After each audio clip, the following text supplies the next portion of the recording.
Hello，大家好啊！你没有看错，也没有听错啊！全球最大的视频网站 YouTube 呢，要开始转型进入 Web3。那受全球经济的影响呢，谷歌的业绩呢也受到了一定的影响。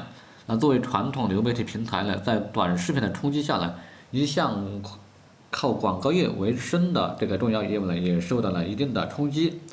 而且呢，目前呢正处于一个持续的一个下滑的一个阶段。那随着 Web3的全面到来呢，作为全球流媒体的老大哥呢也扛不住了啊，开始了组建自己的 Web3的业务。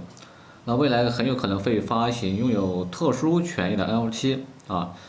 既然传统的流媒体都开始进军 Web3了，那对于普通人的机会又是什么呢？那还没有关注红哥的，可以点赞关注。我们接着往下看。首先呢，作为 Web3的一把手的流媒体平台呀，Zeta 呢可以说是当之无愧的啊。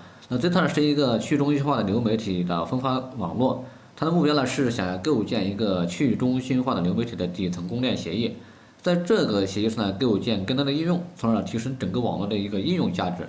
它的生态在治理代币呢 Zeta 目前呢可以在多个交易平台内进行一个交易。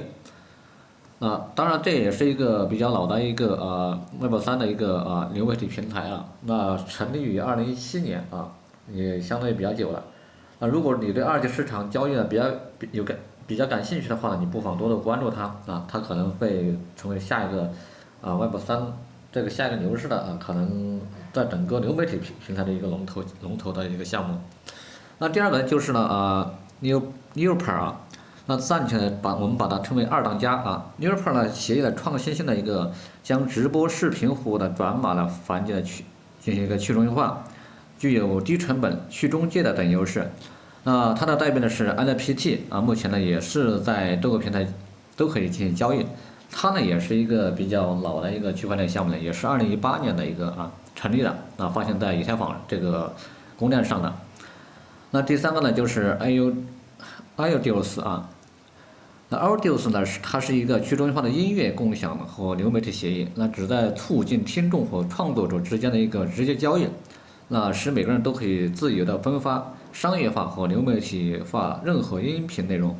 那它的代币呢是 AUDIO 啊，那目前呢已经在多个平台呢都有上线，也可以包括币安等等都有上线这个代币。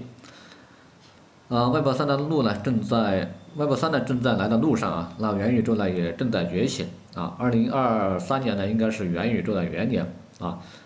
当然了，2023年可能会有更多的精彩啊，不管是Web3还是元宇宙，还是 DeFi，还是 GameFi，还是这个 SocialFi 等等，那可能都有我们意想不到的精彩。那今天的分享呢就先到这里了，还没有关注红哥的呢可以点赞关注收藏，我们下期再见，拜拜。